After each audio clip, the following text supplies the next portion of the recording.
Assalamualaikum warahmatullahi wabarakatuh. Saya Firasa Fitri dari MN22K dengan NIM 202200800359. Di sini saya akan menjelaskan materi tentang risiko likuiditas. Baik, di sini ada latar belakang. Risiko likuiditas adalah salah satu tantangan utama yang dihadapi oleh perusahaan di dunia keuangan dan bisnis.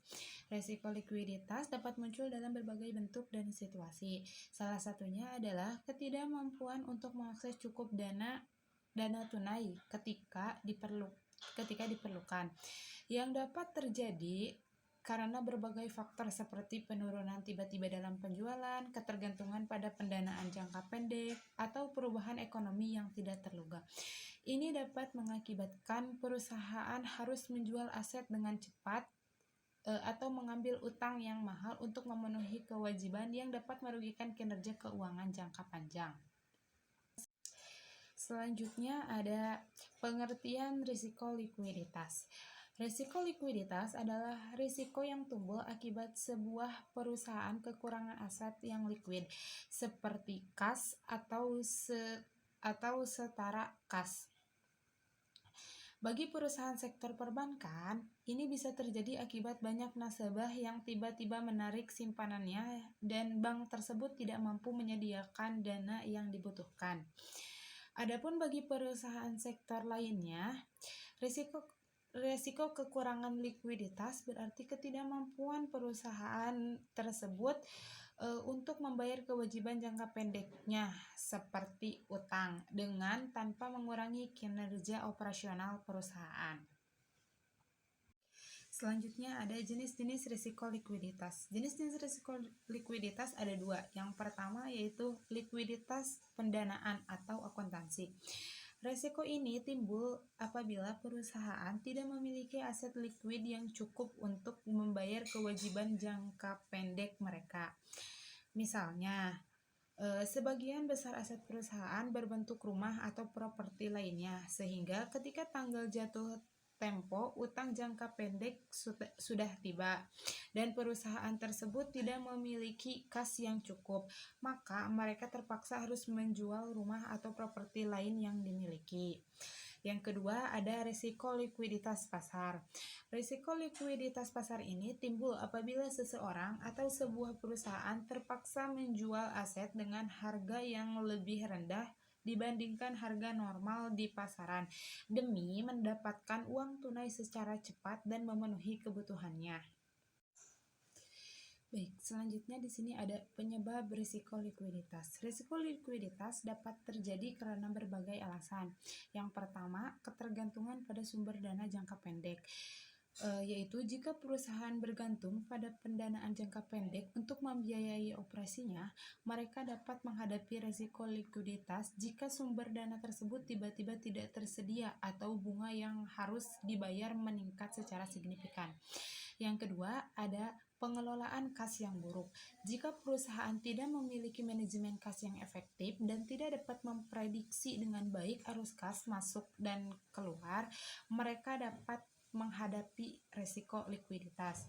Yang ketiga, ada perubahan dalam kondisi pasar, yaitu perubahan ekonomi atau pasar yang tak terduga seperti krisis finansial dapat mempengaruhi kemampuan perusahaan untuk mengakses dana dengan mudah dan dapat meningkat risiko likuiditas.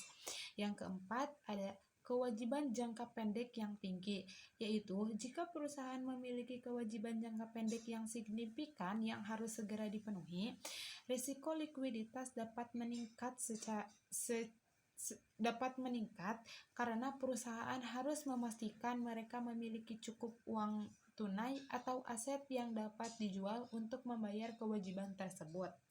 Yang kelima, ketidakmampuan mengkonversi aset uang tunai, yaitu beberapa aset mungkin sulit dijual atau memerlukan waktu untuk mengkonversi menjadi uang tunai, seperti properti atau investasi yang tidak likuid.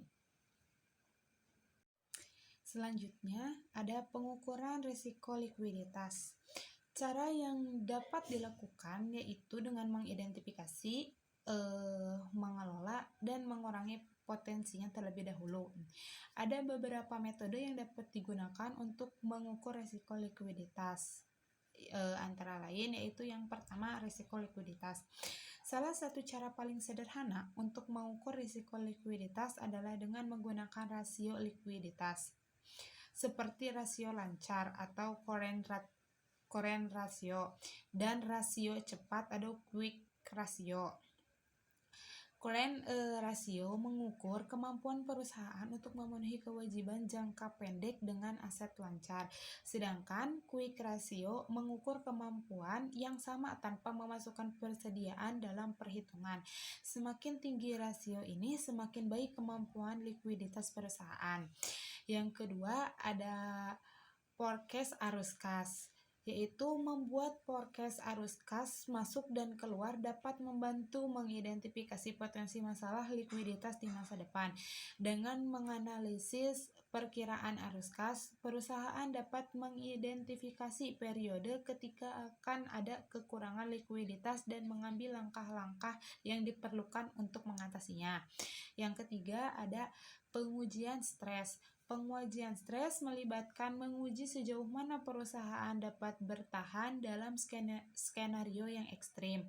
Ini melibatkan simulasi situasi darurat, seperti penurunan drastis dalam penjualan atau peningkatan tiba-tiba dalam biaya operasional, untuk melihat bagaimana perusahaan akan menghadapinya dari segi likuiditas. Yang keempat ada analisis rasio utang.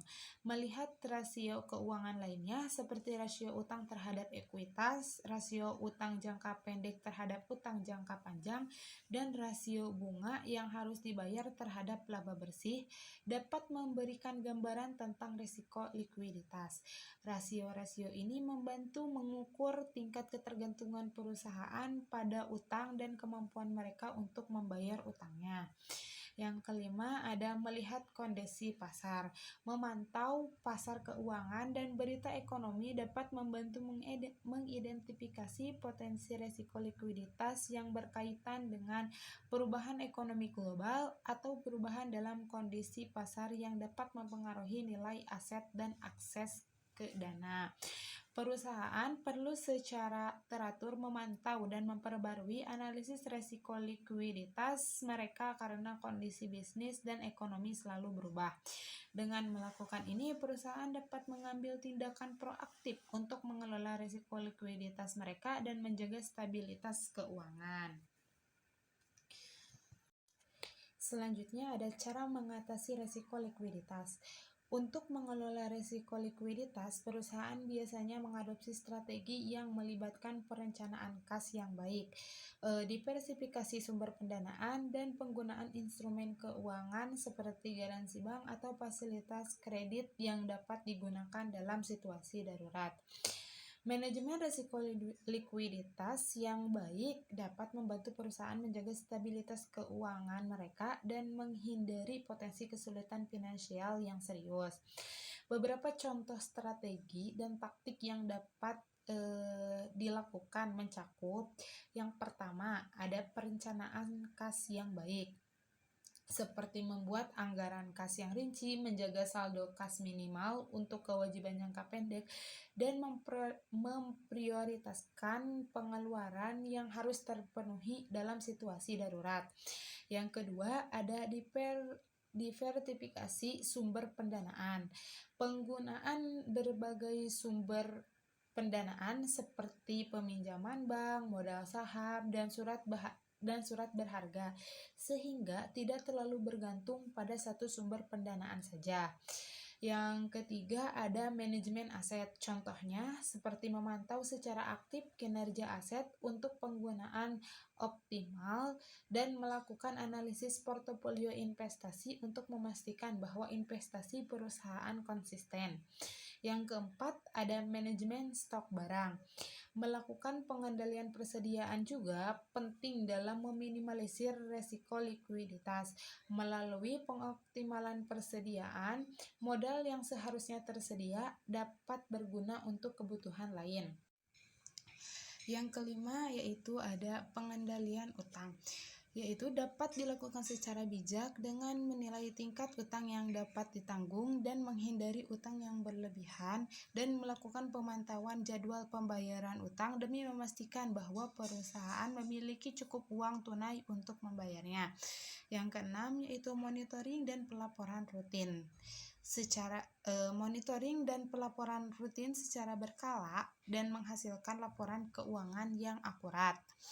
Yang terakhir atau yang ketujuh yaitu berkonsultasi dengan konsultan keuangan untuk membantu dalam mengidentifikasi dan mengelola resiko likuiditas serta menyusun strategi, dan taktik ini harus disesuaikan dengan kebutuhan dan karakteristik khusus perusahaan serta mengikuti peraturan keuangan yang berlaku. Baik, selanjutnya ada kesimpulan. Pada dasarnya, resiko likuiditas dapat mengakibatkan perusahaan harus menjual aset dengan cepat atau mengambil utang dengan bunga tinggi yang berpotensi merugikan kinerja keuangan jangka panjang. Oleh karena itu, perusahaan dapat menjalankan perencanaan preventif atau mitigasi, mulai dari melakukan diversifikasi sumber pendanaan, manajemen aset dan persediaan, pengendalian utang dengan bijak, dan merencanakan kas yang rinci dan akurat. Perencanaan ini akan semakin efektif jika dapat berkonsultasi dengan konsultan keuangan terlebih dahulu, serta menunjang pekerjaan dengan aplikasi akuntansi agar dapat berjalan lebih efektif. Baik, terima kasih. Mungkin itu saja yang dapat saya materi yang dapat saya sampaikan. Wassalamualaikum warahmatullahi wabarakatuh.